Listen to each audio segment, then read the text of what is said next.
George? Yeah, what is it, woman? George, I'm ill. I've got to get medicine. Oh, go and get it. Can't you help me, George? Oh, you'll be all right. Go get it. He's downstairs and I can't. Shut up. All right, George. I'll try. Got to keep trying. I didn't think it would ever be as bad as this. What an end. But it is the end. Do we have to pay an even greater price? I wonder. Well, we shall see. Ow!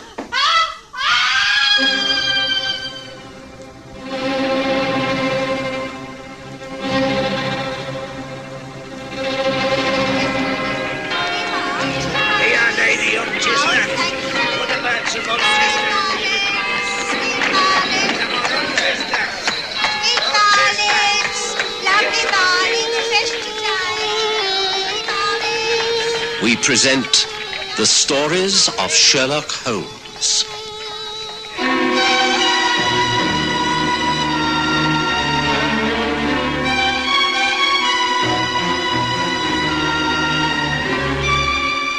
Tonight, The Greater Price.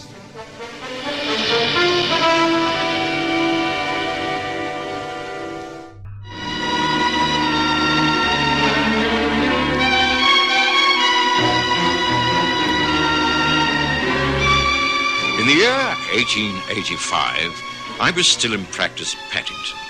I was living at Baker Street and slowly building up a reputation as a general practitioner. Holmes had already achieved some quite considerable fame, and our friendship was already settling down to a solid partnership. I was growing used to his untidiness and eccentricities, and he was tolerating my steady respectability.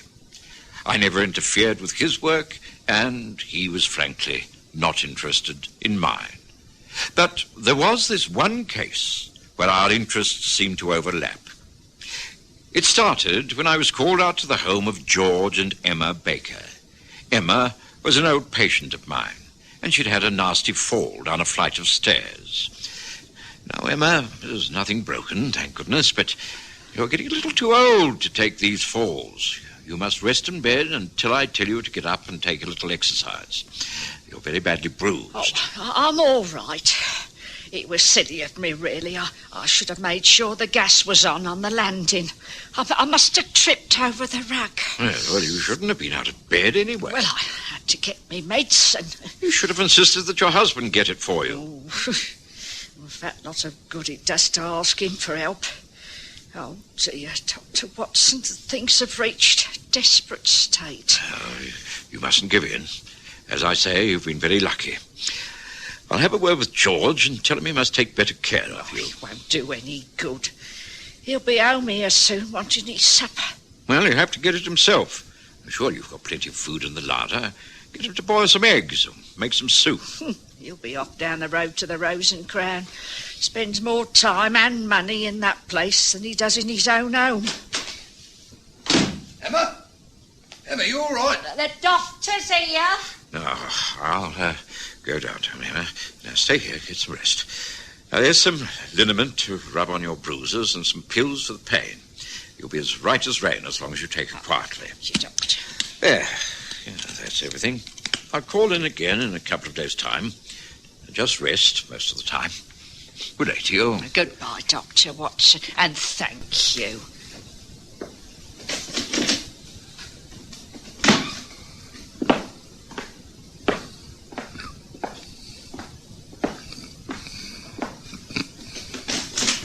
Oh, hello, Doc. How's the old girl? Oh, severely shaken. You really must take more care of her. She works too hard and she isn't a very strong woman. She's been lucky on this occasion, but she's got to take care. And it's up to you. You know what she's like. She'll be up and about in no time. She moans a bit, but she always comes through. Trouble is the money's running out a bit. They're laying off men down at the plant. Things aren't as roses they were. Well, you'll just have to be as thrifty as possible. I'll call back in a couple of days' time. But please, do look after her. And I mean it. We doctors can't work miracles, you know. And later to you, George. I had very little time for George Baker. I knew his wife was hard-working and thrifty, but George was something of a spendthrift, throwing money away on horse racing and hard drinking. But there was little I could do but offer advice. I kept my promise and called at their home 2 days later. Emma was up doing the weekly wash and cooking a stew. The air was fetid with the smell of drying sheets and boiled cabbage. Well, on as you see me. Not so bad, not so good. I've warned you before, Emma. You're overtaxing your strength. Oh, it's got to be done. Couldn't go on being ill. Not when we've got a visitor coming to stay. Sort of vague cousin from Australia. Ever such a nice letter he's written. Just arrived in this country. First time he's been here, and he don't know anyone. George has gone down to the station to meet him. Oh, must get this all cleared up before they arrive. Oh, dear. Oh, that sounds like them. Oh, dear, dear. All behindhand. Now, sure you won't stay for a cup of tea, Doctor? The kettle is on. No. Thank you. You already have company. Come in, Sally. Meet the wife. Emma, this is Roy Thornton. Oh. Roy, this is the missus. Oh, and Dr. Watson, the family doctor, you know. Well, our Iris is youngest, all the way from Australia. How do you do, Mrs. Baker? Very good of you to make me so welcome. Oh, it's great pleasure. I hope you'll be comfortable here. We're only working class, you know, rough and ready. But you can treat the place like home for as long as you like. Thank you. It's very good of you. Well, look, the missus obviously isn't ready for us at the moment. Why don't you dump all your cases in the spare room and let's stroll down to the Rose and Crown for a pint? Might as well introduce you to the English pubs. One of the prides of the country. No good, asking you to join us, is it, Dr. Watson? I'm afraid not. I must get about my rounds. Good day to you, Mr. Thornton. Bye, Emma. Don't forget my advice. Bye-bye for now.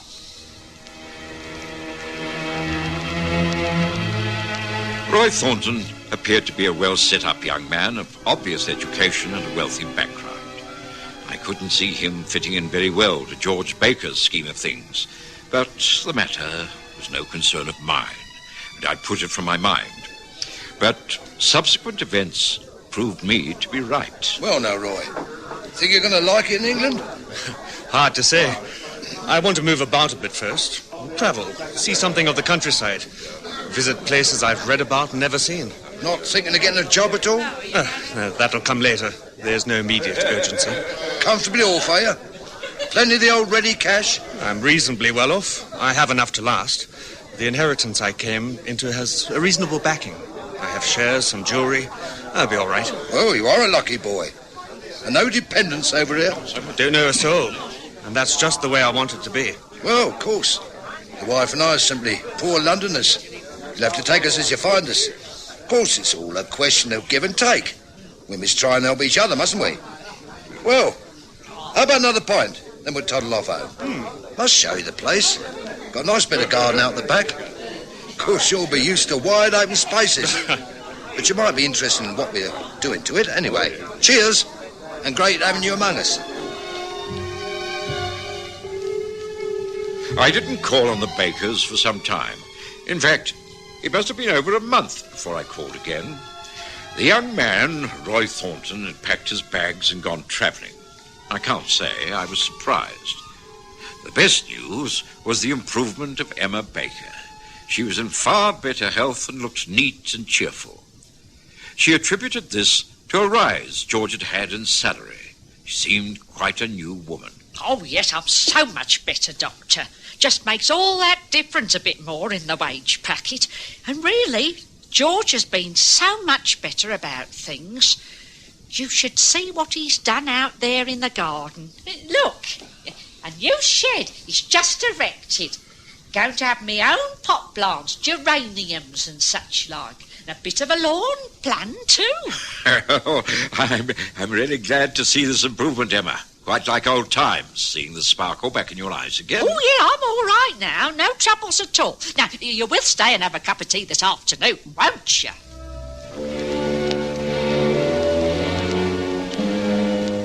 Of course, I discussed none of this with Sherlock Holmes. The progress of a working-class Paddington family was of no interest to him whatsoever. But it was then that the hand of coincidence began to move. I'd returned to our rooms after a rather tiring day to find Holmes deep in conversation with a young man named Arthur Hughes. I'm sorry to bother you like this, Mr. Holmes. I know you must be a very busy man, and my small troubles are probably beneath you. Oh, not at all. I'm always willing to listen to people with a problem. Please do sit down and feel free to smoke. Watson and I find the relaxation of a pipe ideal at this time of the day. Yes, most agreeable. Take a light from the fire. Oh, thank you.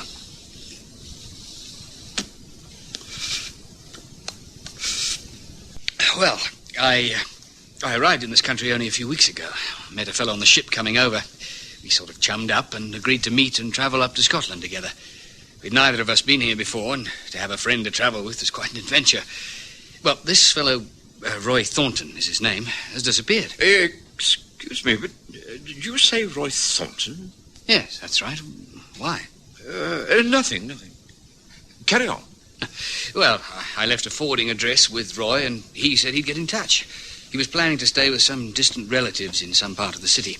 Well, he just hasn't written, and I know there is uncollected mail from Australia waiting for him at his bank. It's all rather puzzling. I'm sure something must have happened to him. I've tried advertising in the agony columns of the press, but without success. And I wondered if you could give me any advice. Well, there doesn't seem to be very much data. I know, but that's what's so bewildering. I don't like to butt in, but I think I can help you here. It really is the most amazing coincidence, but I think I've met this young Australian fellow. I have a patient, a Mrs. Emma Baker, who lives not far from here in Paddington.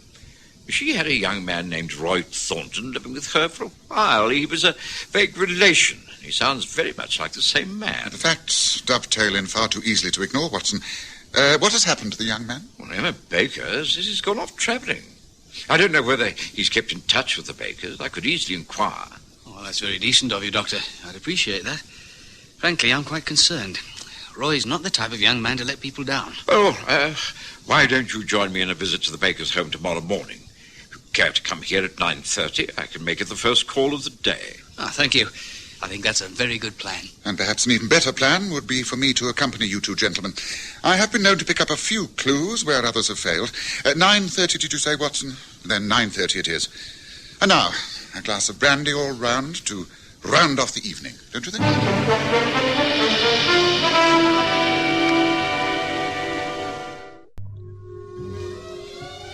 The following morning dawned windy and raining.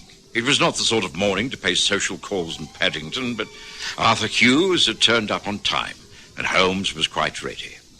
We took a four-wheeler and found Emma Baker alone in her back parlour. Well, this is a surprise. Didn't expect you on a morning like this, Dr. Watson. Well, Mr. Sherlock Holmes, too. This is an honour, I must say. Thank you. We are here because this young man, Mr. Hughes, is anxious to get in touch with Roy Thornton, who stayed here with you for a little while, I understand. Yes, that's right. Just a few weeks. Nice lad. Come over from Australia, but he decided to move on. Can't blame him. We weren't his class, if you know what I mean. George said he was stuck up, but I don't think so. He was just used to something a bit better than this. I see. Have you heard from him since he left? No. Strange. I thought he might write, but we haven't heard a thing. Easy come, easy go. Didn't he leave a forwarding address? No. Now, George saw him off at the station, and he said he would write, but as he was going to be travelling around all the time, we couldn't get in touch with him. I suppose we'll hear sometime. Oh, I can't understand it.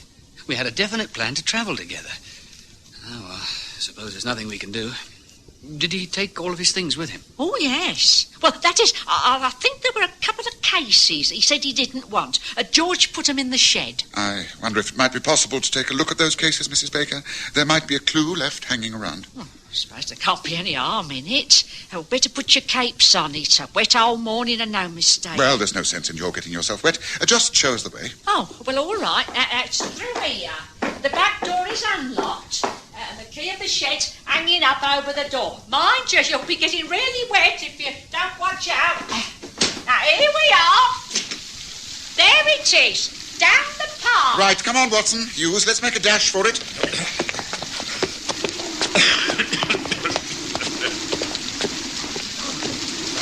Here we are.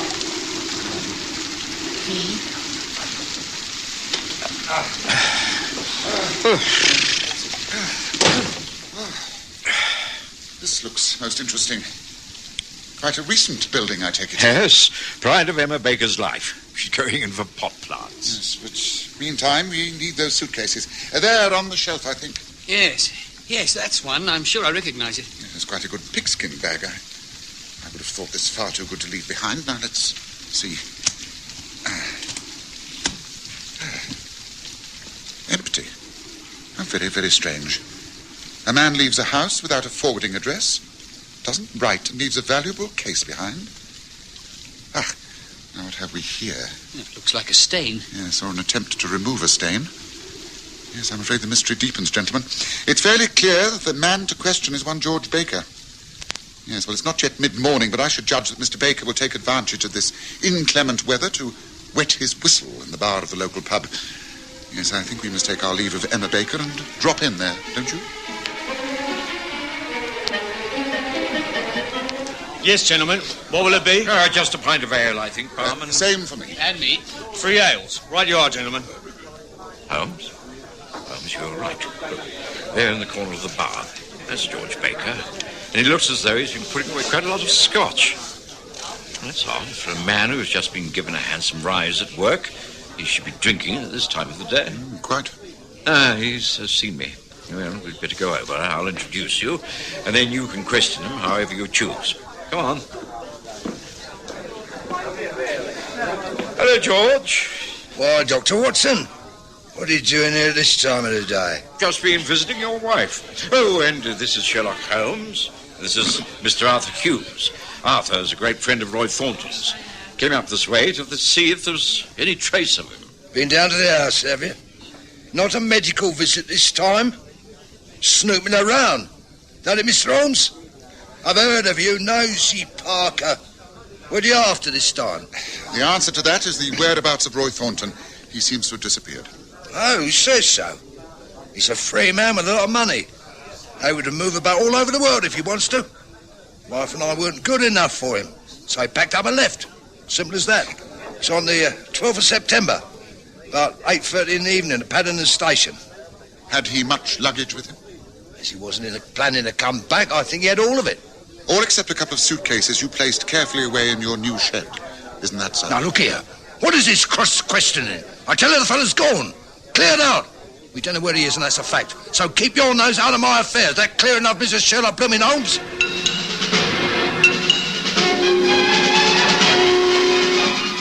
It was clear that Holmes suspected some kind of foul play. What exactly he decided to do about it was a mystery, but he wasn't going to leave things alone. He spent the remainder of that rainy day closeted in a public surveys office at the Paddington Town Hall. And the next morning, Mrs. Baker once again had a visitor. Good morning, madam. My name is Channing from the survey department. We're doing a survey on new road planning. This area has been chosen for examination. If the proposed plans are approved, it could be that part of your land will be requisitioned for development. Well, I don't think I understand. My husband and I own this place. You mean you could throw us out? Oh, it wouldn't be as drastic as all that. More than adequate compensation would be made. You would be a very wealthy woman. Oh, well, I don't know about this. This is our home. We like living here. Well, I must explain that this is purely in the exploratory stages. No plans have been finalised. But progress must go ahead, you know. Better roads, lighting, sewerage, all have to be considered. But I thought that was all going to happen on the outskirts. I mean, this is old established area. Just how much would be affected? Oh, it is impossible to judge at this stage. The whole back garden would probably have to go. Oh, well, our back garden? Oh, just when we got it looking so nice. Well, as I have said, this is purely an investigation. We thought that you should be told of our work. Might I suggest that you talk it over with your husband? Reassure him that everything will be taken care of. He will not be out of pocket in any way. Oh, that's as may be, but he's not gonna like it, I can tell you that. Oh, just so we're getting everything right. It's not one thing, it's another. Now, we shall want to know more about this in full detail. Understand that? Everything in full detail.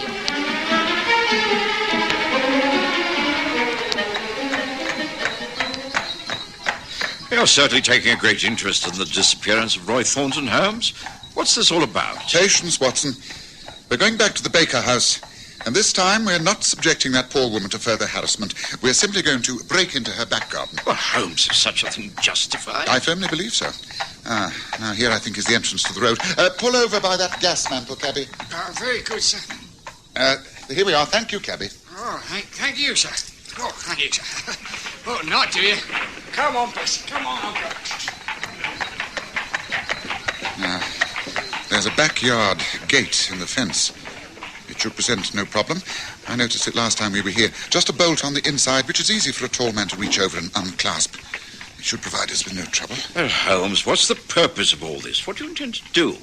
Listen, Watson. Just listen. I think our friend George Baker will be in a high old temper when he hears what his wife has got to tell him. Come on, this way. It isn't possible. It can't be true. You can't mean it. George, I'm only telling you what the man told me. But they can't do this to us. You can't go around knocking down people's houses and building roads through their lands. Well, he said it was just an idea. The authorities were going into it. And if it all come to pass, then we should be adequately compensated. We'd be rich people. They'd buy the house and we'd be able to move into a smaller place somewhere out of town. I tell you, I don't want to move. I can't move. Well, it's all just in the planning stages. I insisted that we'd be given adequate time and told the fullest details. I don't know hear any details. I tell you, should have told the man that we weren't interested and sent him about his business. But this was his business. He's from the Public Surveys Office. I don't believe it. Have you discussed it with the neighbours? Oh, not yet, but I suppose they'll be given the same opportunities as we are. But I really don't feel as badly about it as I did. And I've had time to think. Well, it might not be a bad move. Bad move? You must be out of your mind. Oh, I don't know. It is a big place for the two of us, and all those stairs. I've already had one bad fall, a little bungalow out in the country, Chipperfield way. I've always liked Chipperfield. Oh, come on, we'll talk about it later. Come and have some tea. I don't want no tea. I don't want anything but to stop this business going through. We've got to stop it. We can't ever leave this house. Get that through your head once and for all. But, dear, if we have to... We don't ever have to. It's impossible. We can't. We mustn't. Can't I make you see that? It'll be the end of me if they take over this place. Once they start pulling the place about, digging up the garden, it'll be the end of me. George, what are you talking about? The shed. I'm talking about the flaming shed.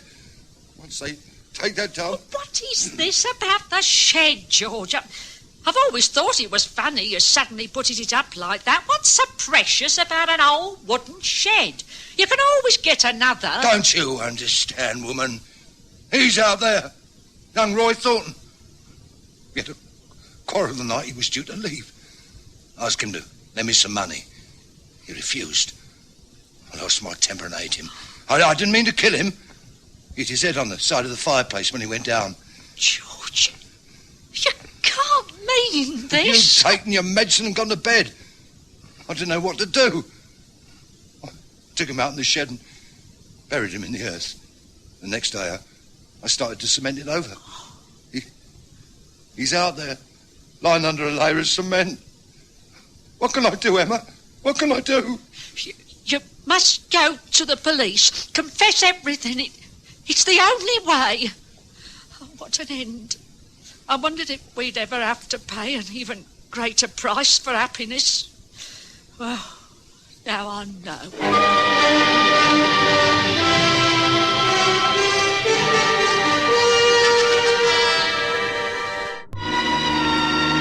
Sherlock Holmes and I overheard everything. George Baker realized there'd been witnesses to his confession, he broke down completely. He took his wife's advice and gave himself up. As Holmes said later... A sad case, Watson. I've no doubt that when he comes to trial, they will take into consideration that it was an accident. A post-mortem will show that, but, oh dear, what a pathetic chain of events. Of course, Baker might have got away with it if they had continued to live in that house. That's why I had to arrange the fake meeting of the surveyor. I was aware from the moment I entered the shed in the garden that something was wrong. The cement so uneven, the pile of earth outside the window, the suitcases. As I say, a pathetic case.